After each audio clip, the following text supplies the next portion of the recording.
Good afternoon. My name is Mike Smith with Stronger Ministries. This afternoon we're going to go through startup and operations procedures for the first unit of 3 for bed slide. This unit is a 250-pound capacity, 10-foot reach machine on a standard tall pedestal that will have to be anchored into the floor. Whenever you receive the manipulator,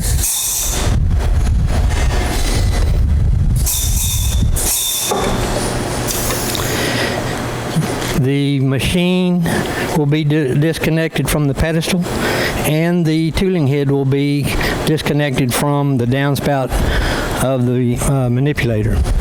So whenever you receive it, go to your skid first of all and pull your pedestal off. Take it to the area you plan on mounting the machine for use. Anchor to the floor. Make sure that you level in all directions the top flange before bringing the machine to mount onto the pedestal. This requires 4 3/4-inch anchors, a minimum of 6 inches long, and a minimum of 6 inches of concrete.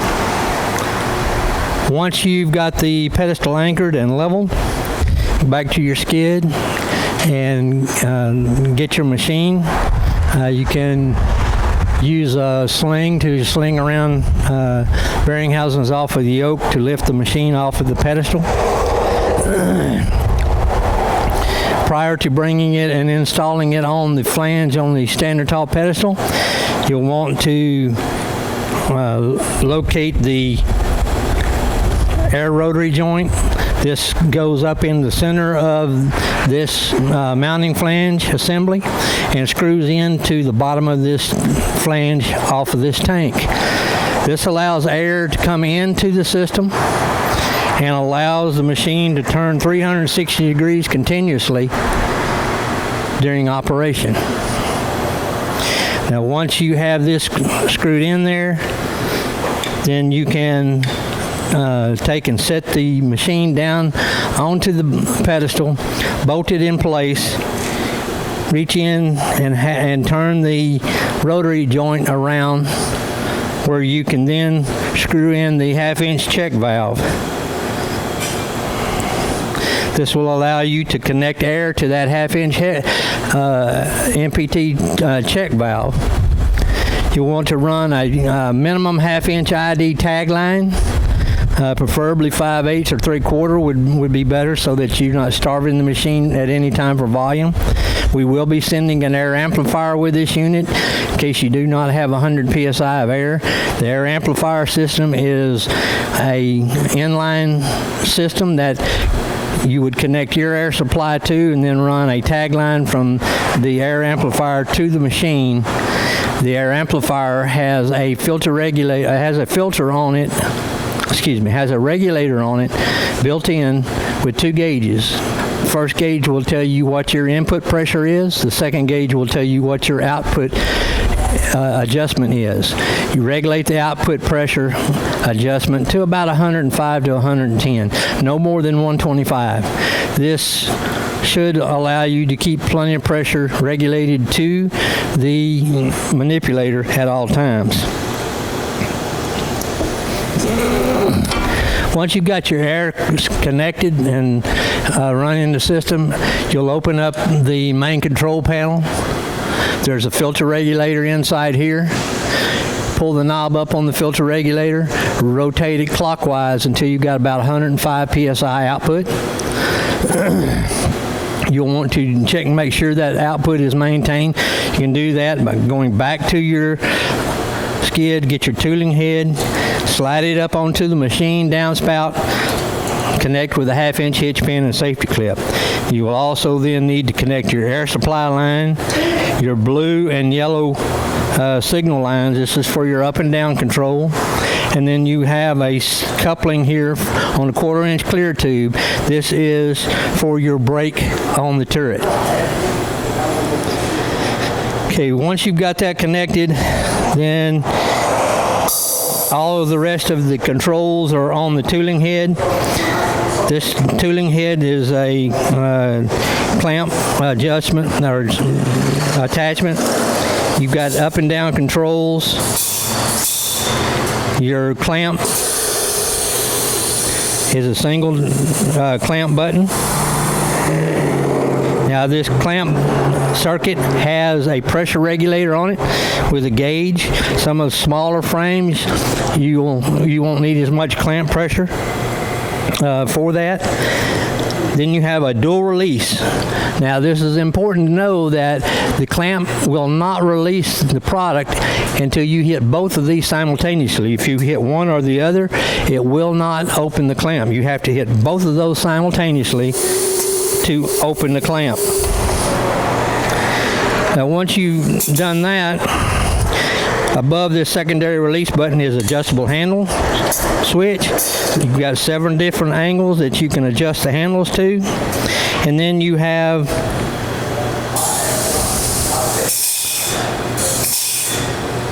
up in, which is incremental, and down in.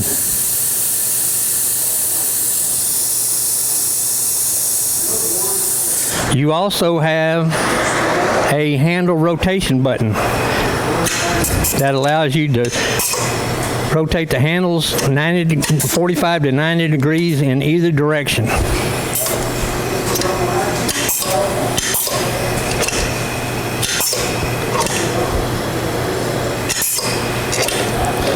Out here on the attachment, you have a push button that unlocks this shot pin for the rotation of the gripper jaw assembly. You've got stops at 45 degrees, 90, 135, and 180. Simply hold the button in till you get to where you want to lock the system in.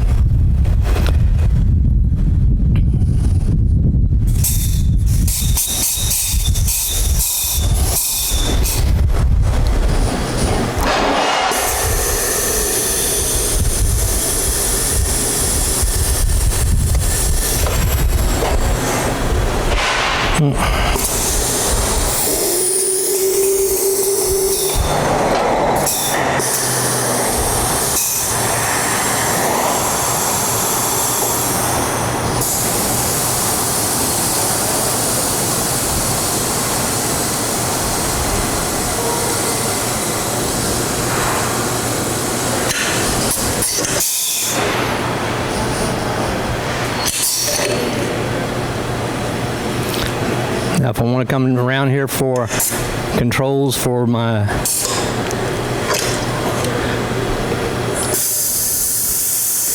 make sure whenever you're upending or you're rotating that frame assembly around that you're outside and not up underneath the arm.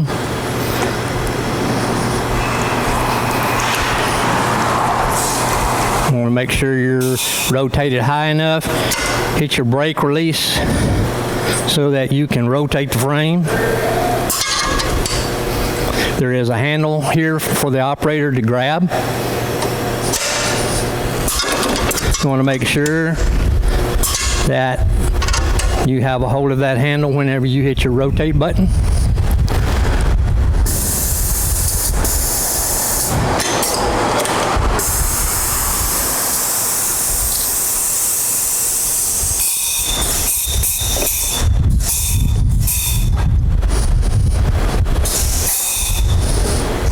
Again, must hit both release buttons simultaneously. We're going to move over to what is considered to be one of the lightest frames. Now again, like I said, you have clamp pressure regulator here, so you can regulate the pressure, keep it from crushing anything on the frame.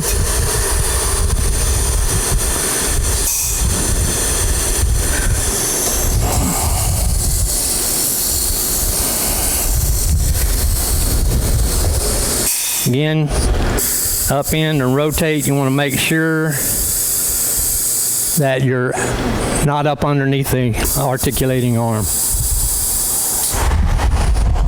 Same control, to rotate the part. If you need to rotate it completely over.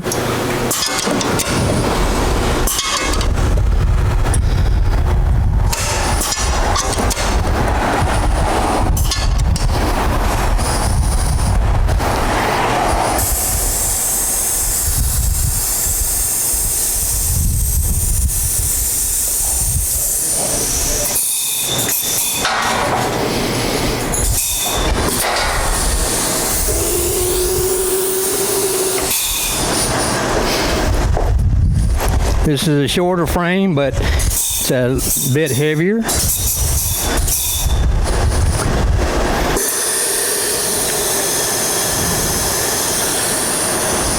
Turned our clamp pressure up just slightly.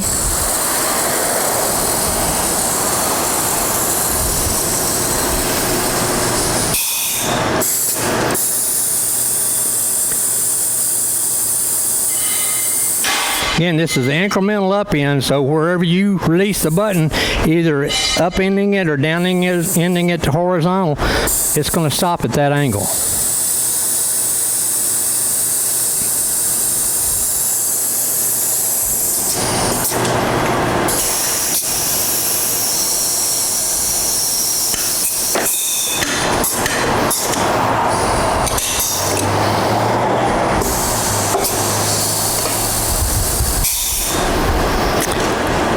This concludes the operation procedures for bed slide Unit 1.